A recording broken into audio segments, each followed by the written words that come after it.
স্বাগত ইন্ডিপেন্ডেন্ট সংবাদ। আপনাদের সাথে আছে মাতিফান জুমান। শিরোনাম শুনছিলেন, এবার চলে যাচ্ছে পুরো খবরে। নীলফামারীর বউবাজার এলাকায় ট্রেনে কাটা পড়ে 4 জন নিহত হয়েছেন। তাদের মধ্যে 10 বছরের কম বয়সী 3 ভাই বোন রয়েছে। তাদেরকে বাঁচাতে গিয়ে মারা গেছেন 30 বছর বয়সী এক যুবক। সকালে এই দুর্ঘটনা ঘটে। স্থানীয়রা জানিয়েছেন, রেল লাইনের পাশে 3 ভাই বোন খেলছিল। সেই সময় সৈয়দপুরগামী একটি ট্রেন বউবাজার অতিক্রম করছিল। পাশেই ব্রিজে কাজ করা এক শ্রমিক 3 জনকে বাঁচাতে এলে ট্রেনে কাটা পড়ে ঘটনাস্থলে মৃত্যু হয় 2 জনের। গুরুতর আহত 2 জনকে হাসপাতালে ভর্তি করা হলে চিকিৎসক তাদের মৃত ঘোষণা করেন।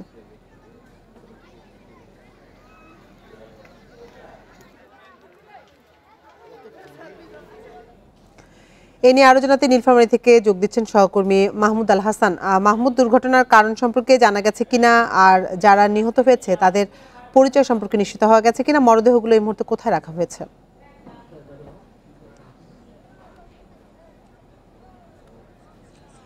আজ সকাল 8:30টায় নীলফামারী থেকে সৈয়দপুরগামী একটি ট্রেনে নীলফামারী সদর উপজেলার কুন্দুপুকুর ইউনিয়নের বউবাজারে, এটি দুটি বাজার, এটি সংযোগস্থল এবং এখানে একটি রেলের বেইলি সেতু রয়েছে যেটি সংস্কার কাজ চলছিল। এই সংস্কার কাজ দেখতে এসেছিল 3 ভাই বোন। এই 3 ভাই বোনের বাড়ি রেল লাইনের সাথেই। তিনি ভ্যান চালক রেজওয়ানের সন্তান এবং ইমা, লিমা এবং মমিনুল, 1 ভাই এবং 2 বোন। তারা এই রেলের সংস্কার কাজ দেখছিল।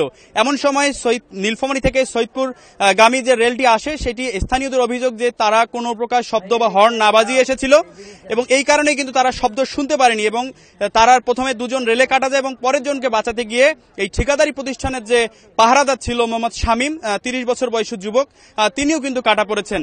এখানে 2 জনের লাশ ঘটনাস্থলে রয়েছে নিহতের বাসায় এবং বাকি 2 জনের লাশ কিন্তু একজন রংপুর মেডিকেল কলেজ হাসপাতালে আছে বলে জানতে পেরেছি এবং একজন নীলফামারী আধুনিক সদর হাসপাতালে আছে বলে জানতে পেরেছি। স্থানীয়রা এই 4 জনের নিহতের পর কিন্তু একটি রূপসা এক্সপ্রেস যেটি নীলফামারী থেকে আবার সৈয়দপুরগামী হচ্ছিল সেটিকে তারা প্রায় 25 মিনিট আটকে রেখেছিল এবং স্থানীয় আইন শৃঙ্খলা রক্ষাকারী বাহিনীর সদস্যরা ঘটনাস্থলে উপস্থিত হয়েছেন।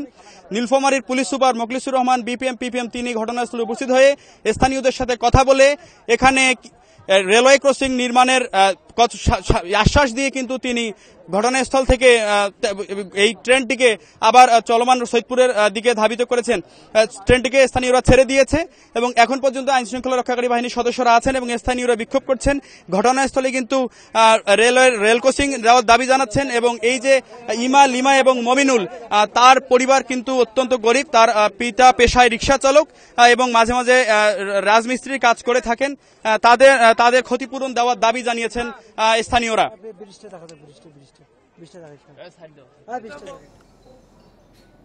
নীলফামারী থেকে রেল দুর্ঘটনার সবশেষ তথ্য জানাচ্ছিলেন আমাদের সহকর্মী।